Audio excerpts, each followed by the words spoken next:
Good morning, neighbor. Welcome back to the Morning Minute Meditation. Thank you for dropping by this morning.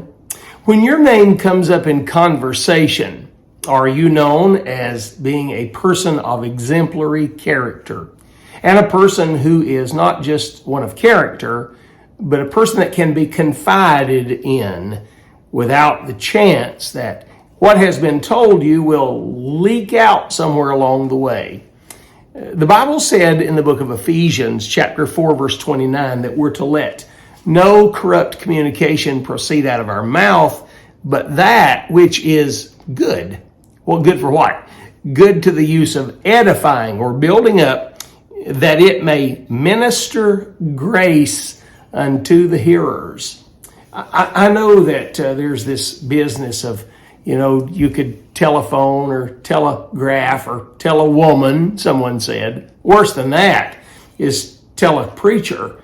There are a lot of preachers who are loose-lipped, to say the least. The Bible has much to say about the tongue and much to say about tale-bearing and gossip and how that the Lord genuinely hates it. Most of our tale-bearing ends up being what we would call dissension or divisive in regard to the church.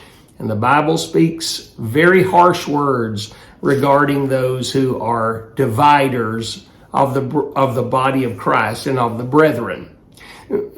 Years ago, there was a story given about a woman who was given over to a lot of gossip. Everyone knew her to be Miss Mary Mouth, and the individual who would gossip about any and everything and tell everybody. One day she was visiting the Chicago Tribune, or the Daily News it was called at the time, and she came into the office wearing a clean, pretty white dress and leaned up against a freshly printed copy of the Daily News. The word Daily News, because the ink was wet, was transferred to the back of her dress.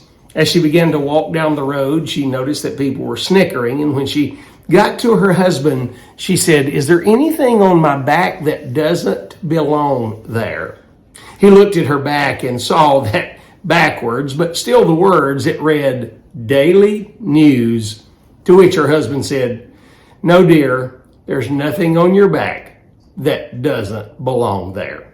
Hey, I don't want to be known as the Daily News. Do you? I want to be known as a person that you can confide in if necessary, and that I can be a vault and keep my mouth shut in regard to what's burdening your life.